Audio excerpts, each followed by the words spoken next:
오늘은 오랜만에 여러분과 다시 사도신경으로 좀 돌아가 보면 어떨까 합니다. 너무 많은 이벤트가 있었습니다. 그래서 사도신경을 못했는데 다시 한번 오늘 이 금요일 밤을 맞이해서 여러분과 사도신경을 통하여서 하나님의 은혜를 좀 살펴봤으면 좋겠습니다. 잘 아시겠지만 사도신경은 이 기독교의 교리가 당시 많은 이단들과 또 다른 종교로부터 공격을 받고 큰 위협을 받을 때 이 기독교라는 것이 과연 왜 기독교인가?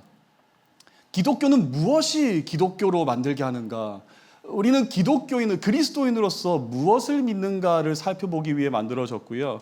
우리 기독교는 다른 종교와는 어떻게 다른지를 교육하고 또 한 사람에게 세례를 주어서 그리스도의 제자로 교육하기 위하여서 만들어진 신앙 고백문입니다. 그래서 이 사도신경을 보면은요, 크게 세 가지의 골조로 신앙 고백을 이루고 있는데 그 첫 번째가 바로 나는 전능하사 천지를 만드신 하나님 아버지를 믿습니다를 고백하고 있습니다. 그러니까 하나님 아버지를 향한 우리의 신앙이죠. 두 번째는 어떤 고백일까요? 나는 그 외아들 우리 주 예수 그리스도를 믿습니다. 그 아들을 향한 우리의 고백을 하고 있으니 마지막 세 번째는 어떤 고백일까요? 나는 성령을 믿습니다를 고백하고 있습니다.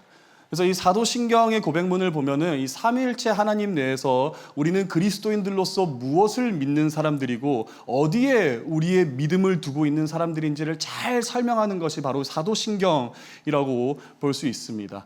그래서 오늘 이 사도신경의 고백 중 여러분과 함께 살펴보고자 하는 부분은 바로 그 두 번째, 나는 그 외아들 우리 주 예수 그리스도를 믿습니다를 좀 살펴보고자 하는데 그 속에서도 참 재미있는 문구가 하나 있습니다. 고백문이 하나 있습니다.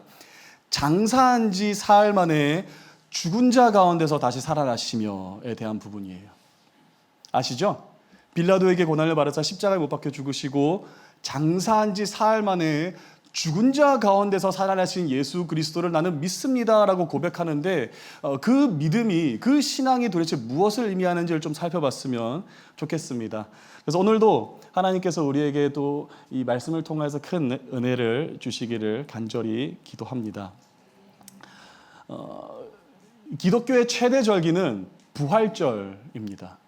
크리스마스가 아니라 부활절인데 1년 중 우리 그리스도인들에게 있어서는 가장 기쁜 날이기도 하고 또 우리 기독교의 교리를 봐도 가장 핵심, 크럭스라고 하죠. 이 중심이 되는 교리가 바로 부활이라는 교리입니다. 실제로 이제는 교회 아이콘뿐만이 아니라 전 세계의 아이콘이 되었던 이 십자가만 봐도요, 우리 개신교가 얼마나 이 부활절이라는 요소를 강조하고 있는지를 살펴볼 수 있는데 혹시 성당에서 미사 한번 드려본 적 있으십니까? 그런 분들도 계실 거예요. 근데 성당에 가보면 우리 개신교 교회와 동일하게 십자가를 사용하고 있는데 거기서 사용하는 십자가와 우리 개신교가 사용하는 십자가에는 좀 차이점이 있다는 거 아실지 모르겠습니다.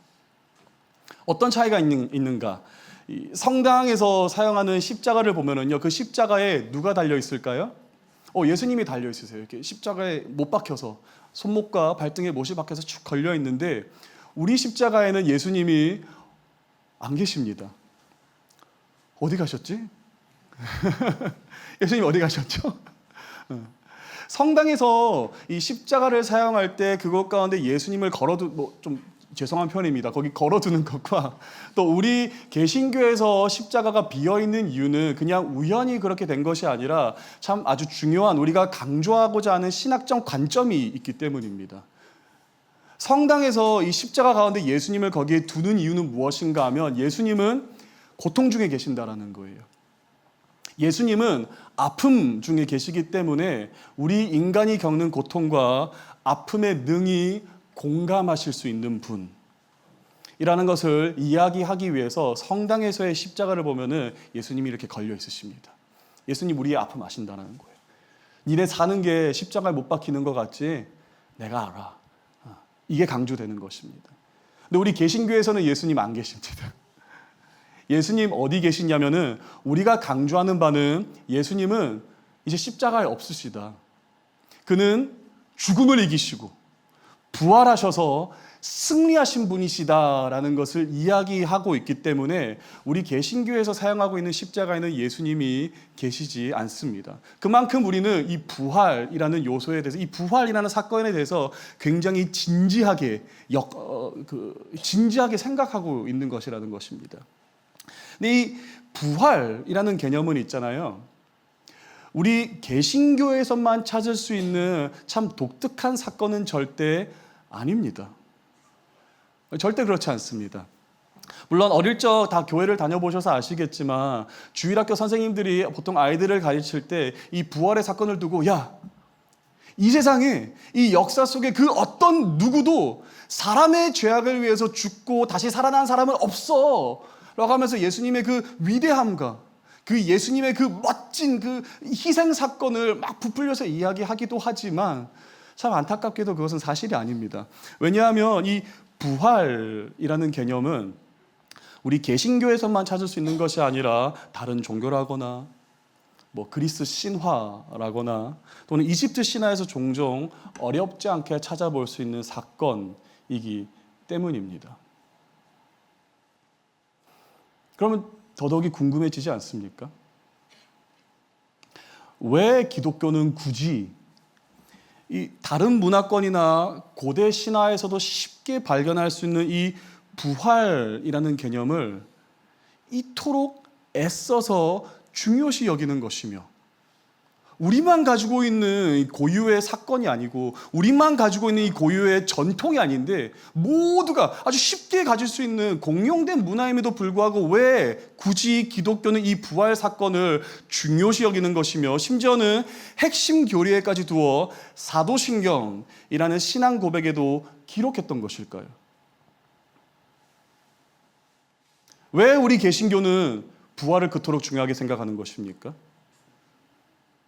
그리고 뿐만 아니라 오늘날을 살아가는 우리 기독교인들에게 있어서, 우리 그리스도인들에게 있어서 2000년 전에 예수님께서 부활하셨다라는 의미를 도대체 우리는 어떻게 이해해야 하는 것일까요? 예수님께서 부활하셨다가 그토록 중요하다라고 하는데 오늘날 우리는 그리스도인으로서 그 사건을 어떻게 삶 가운데 적용해야 하는 것일까요? 사실 이 부활이라는 개념은 신약 성경에서 갑자기 등장했던 표현은 아닙니다. 사복음서에서 마태, 마가, 누가, 요한에서 예수님이 자신의 사역을 하시다가 십자가를 지시게 되었고 죽은 후 사흘 만에 부활하셨기 때문에, 다시 살아나셨기 때문에 갑자기 부활이라는 개념이 성경에서 나타난 것이 아니라 오히려 구약 성경을 보면 이미 이 부활이라는 그림자가 드리워지고 있음을 볼 수 있는 것이, 그 대표적인 예가 바로 대속죄일입니다. 여러분, 대속죄일 아십니까? 1년에 한 번씩 이스라엘 백성들이 자신의 죄 사함을 받는 날이라고 보시면 돼요. 대속죄일, 이 날을 보시면 이스라엘의 제사장은 백성들의 죄 사함을 위하여 백성들을 대신하여서, 이게 참 중요하죠? 제사장들이 백성들을 대신해서 하나님께 제물을 바치고 그 제물을 바칠 때 쏟은 피를 모아다가 제사장이 그 피를 가지고 어디를 들어가는가 하면 지성소 안으로 들어갑니다. 이게 참 중요해요. 여기서 참 중요한 게 무엇이냐면 이 죄사함, 속죄라는 가정은 나를 대신하여서 하나님께 바치는 제물을 죽인다고 하여서 끝나는 과정이 절대 아니다라는 것입니다. 그냥 제물을 죽이는 것에서 내 속죄의 과정이 그치는 것이 아니라 제물을 죽이고 그 제물이 쏟은 피를 제사장이 받아다가 지성소 안으로 들어갔다가 다시 살아나와야만 이 속죄의 과정이 마치게 된다는 것입니다. 이게 참 중요합니다. 근데 여러분 잘 아시죠? 지성소는 아무나 함부로 들어갈 수 없다는 것. 만약 합당치 않거나 하나님의 기준에 미치지 못하거나 또는 그 사람이 하나님 보시기에는 거룩하지 않다라고 하나님께서 판단하시는 순간 그 제사장은 지성소 안으로 들어가는 순간 바로 죽습니다. 즉사합니다. 그래서 지금 이 시간에는 여러분이 저와 함께 좀 상상의 나래를 좀 펼쳐봤으면 좋겠습니다. 여러분은 지금부터 죄송하지만 한국 사람이 아닙니다. 여러분은 지금부터 광야에서 이 모래바람이 날리는 이스라엘 백성들입니다. 남성들은 자기 수염을 한번 만져보시겠습니까? 수염이 있는 거예요, 지금. 우리는 1년에 한 번씩 있는 그 대속죄를 맞아서 우리의 죄사함을 받기 위하여서 이제 제물을 바쳤고 그 제물의 피를 제사장에 온전히 받았습니다. 그리고 그 제사장이 그 피를 가지고 지성소 안으로 들어가는데 한번 생각해 보세요. 그 지성소 안으로 들어가는 제사장을 바라볼 때 우리의 심정이 어떨까요? 뭐 들어가는구나, 뭐 곧 끝나겠구나, 그런 마음 편한 생각을 하실 수 있겠습니까? 아니죠. 좀 긴장된 마음으로, 심장이 콩닥콩닥콩닥 하는 마음으로 피를 가지고 지성소 안으로 들어가는 제사장을 아마 꼴똘히 쳐다봤을 것입니다. 왜 그런가 하면 여러분, 만약에 그 제사장이 지성소 안에서 죽었다라고 생각해 보십시오. 그게 무엇을 의미하겠습니까? 나는 대속죄일에 내 죄사함을 받기 위하여서 제물을 바쳐다가 제사장은 그 제물이 흘린 피를 가지고 지성소 안으로 들어갔는데 제사장이 나오지 못하고 그 안에서 죽은 거예요. 그게 무엇을 의미할까요?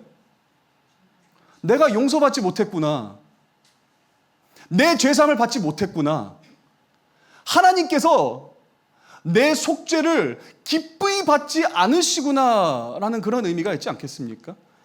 그러니까 우리 이스라엘 백성들은 아주 긴장된 마음으로 그 지성소만 꼴똘히 바라보고 있는 거예요. 누가 다시 나오기를? 누가 다시 살아나오기를 우리는 바라보는 것입니까? 제사장이 다시 살아나오기를 우리는 그토록 오매불망 기다리는 것입니다. 근데 그때 갑자기 휘장이 팍 펄럭이면서 제사장이 승리하는 심정으로 두 손을 하늘로 팍 들면서 하면서 나옵니다. 그러면 그때 우리 이스라엘 백성들의 심정이 어땠을까요? 나이스! 이거 아니겠습니까? 제사장이 살아서 돌아 나왔다라는 거예요. 이건 무엇을 의미하는 것이냐면 저 사람이 죽을 뻔했는데 살아서 돌아 나왔네요. 아이고 다행이네 정도의 수준이 아니라 우리의 죄사함을 받았다. 우리의 속죄가 마쳤다. 더 나아가서 우리의 속죄가 하나님 안에서 완성되었다라는 개념이 사무쳐 있는 것입니다. 즉, 이 성경에서 말씀하고 있는 이 부활이라는 것은 그저 예수님께서 죽음을 이기고 다시 살게 되었다라는 개념만을 내포하고 있는 것이 아니라 거기서 그치는 것이 아니라 하나님의 뜻이 우리 가운데 완성되었다. 그 완성이라는 개념이 사무쳐 있는 것입니다. 부활이라는 개념에는. 그래서 저는 오늘 우리가 함께 본문으로 읽은 히브리서가 참 재미있는 것 같아요. 오늘 우리가 본문으로 살펴본 히브리서 말씀을 보면 히브리서의 저자는 예수님을 두고 어떻게 설명하냐면 그는 참 좋은 사람이었다. 인내가 많은 사람이었다. 참 제자도 한번 쥐어 박을 뻔만도 한데 안 박으셨다. 그 정도로만 설명을 하는 것이 아니라 우리는 히브리서의 저자가 정확하게 누구인지는 모르지만 이 사람이 하는 말은 무엇이냐면 예수님은 그는 우리의 대제사장이다 라고 말씀하는 것입니다. 함께 말씀을 봤으면 좋겠습니다. 히브리서 4장 14절에서 16절. 그러므로 우리에게 큰 대제사장이 계시니 승천하신 이 곧 하나님의 아들 예수시라. 우리가 믿는 도리를 굳게 잡을지어다. 우리에게 있는 대제사장은 우리의 연약함을 동정하지 못하실 리가 아니요 모든 일에 우리와 똑같이 시험을 받으신 이로되 죄는 없으시니라. 그러므로 우리는 긍휼하심을 받고 때를 따라 돕는 은혜를 얻기 위하여 은혜의 보좌 앞에 담대히 나아갈 것이니라. 히브리서는 예수님을 그는 우리의 대제사장이다라고 이야기하는 것입니다.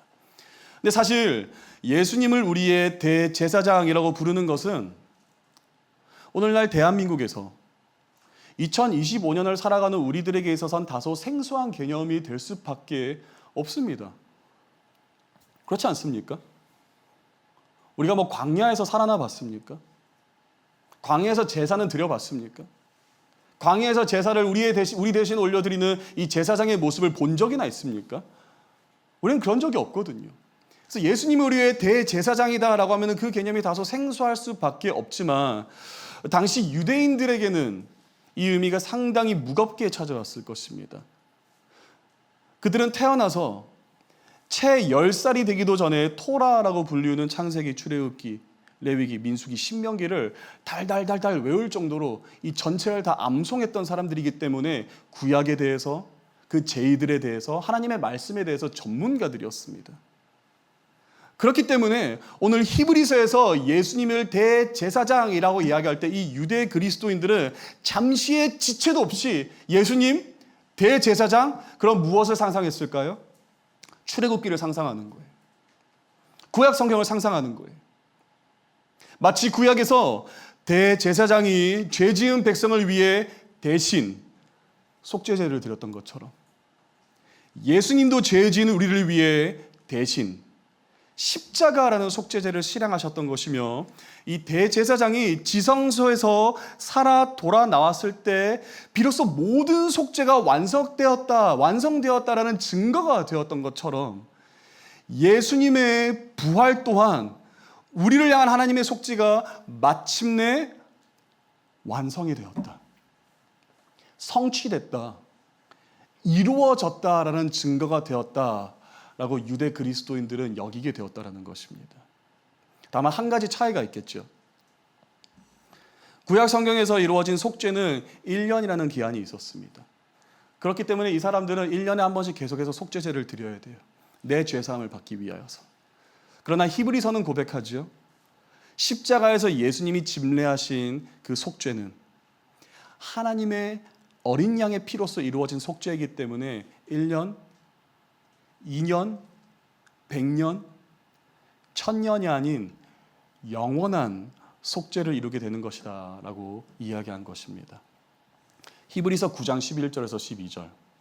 그리스도께서는 장래 좋은 일의 대제사장으로 오사 손으로 짓지 아니한 것, 곧 이 창조에 속하지 아니한 더 크고 온전한 장막으로 말미암아 염소와 송아지의 피로 하지 아니하고 오직 자기의 피로 영원한 속죄를 이루사 단번에 성소에 들어가셨느니라. 아멘. 사랑하는 여러분, 이 부활이라는 개념이 오늘날 우리 그리스도인들에게 있어서 가장 큰 절기가 되며 기쁨거리가 되며, 그러나 무엇보다 이 부활이라는 개념이 우리 그리스도인들에게 있어서 가장 큰 자랑거리가 되는 것은 이 부활이라는 것이 이 세상 그 어떤 누구도, 그 어떤 사람도 이루지 못한 유일무이한 아주 위대한 스펙타클한 기적이 되기 때문에 우리에게 가장 큰 자랑거리가 되는 것이 아니라, 우리 그리스도인들에게 있어서 이 부활이 가장 큰 자랑거리가 되는 이유는 우리는 부활이라는 것을 통하여서 우리의 삶을 향하신 당신의 뜻을 반드시 이루시는 아버지 하나님의 열심을 보게 되는 것이기 때문이며, 우리는 이 부활이라는 개념을 통하여서 반드시 우리를 향한 아버지의 뜻을 이루시는 그 외아들 우리 주 예수 그리스도의 위대함을 보게 되는 것이기 때문입니다. 따라서 오늘날 우리가 그 부활을 이해하기 시작하지 않습니까?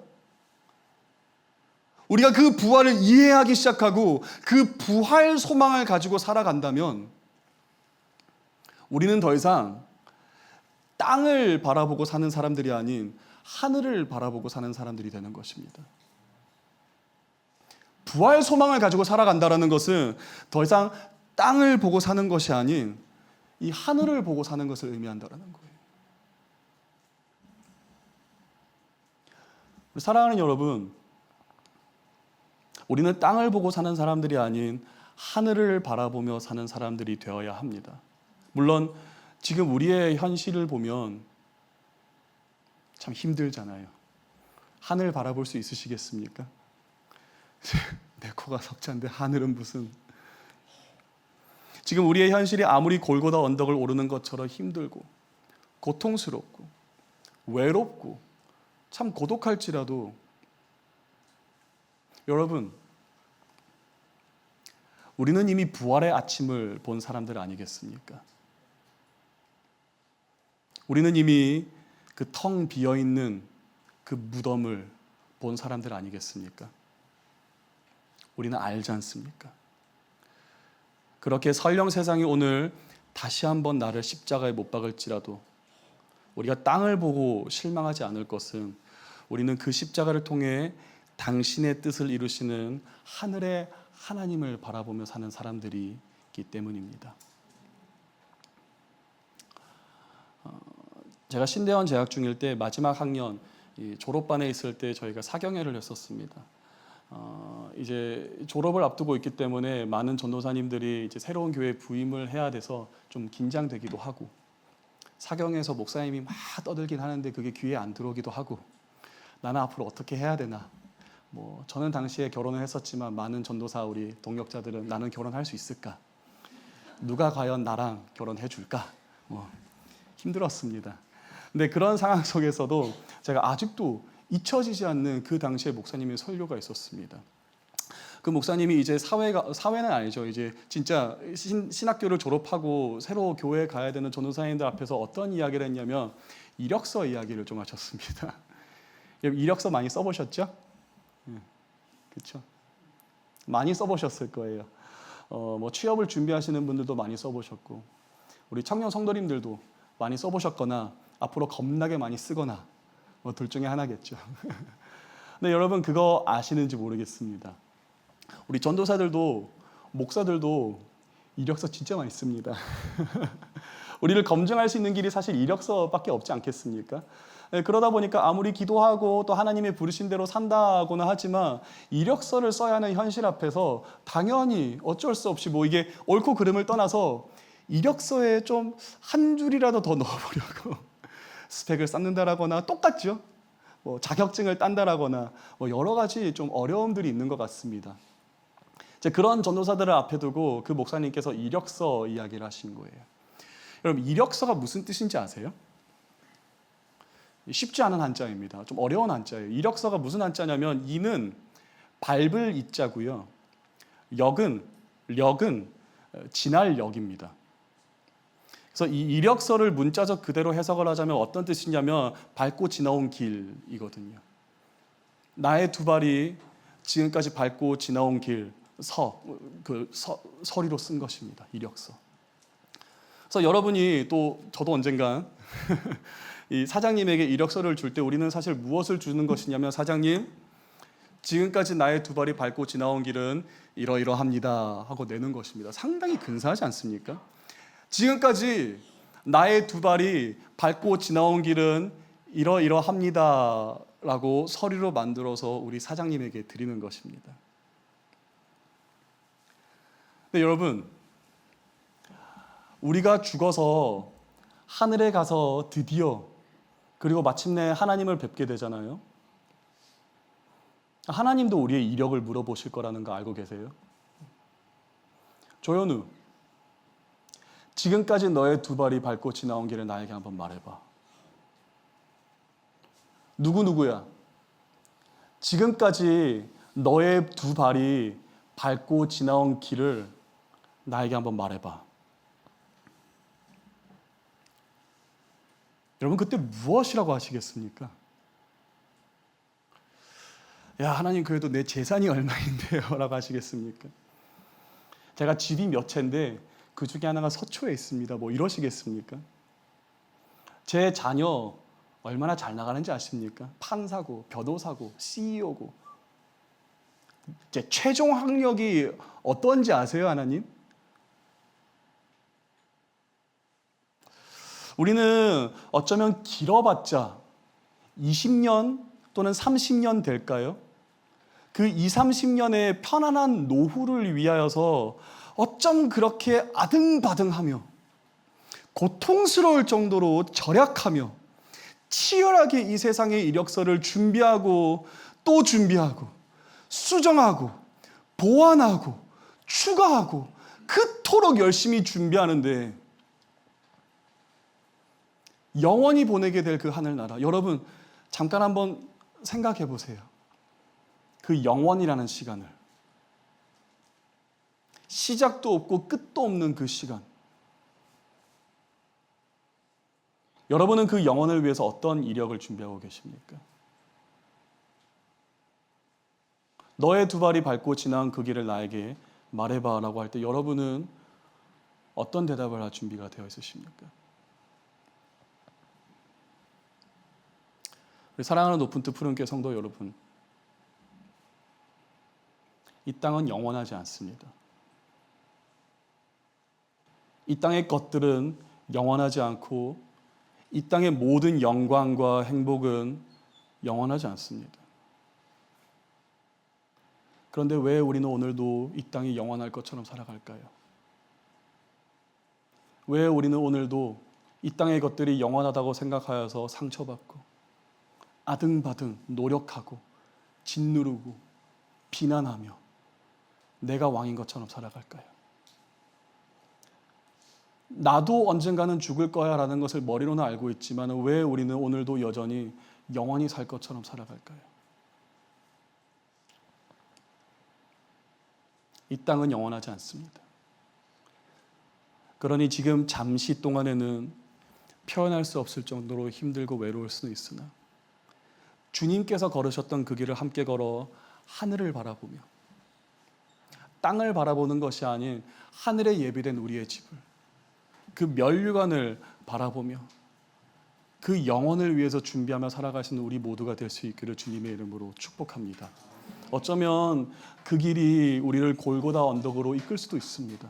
뭐 그럴 수 있지 않겠습니까? 어쩌면 그 길이 우리를 십자가에 다시 한번 못 박아버리는 그 고통의 길, 믿었던 사람들마저 나에게 침을 뱉고 배신하는 그 참 아픔의 길이 될 수도 있습니다.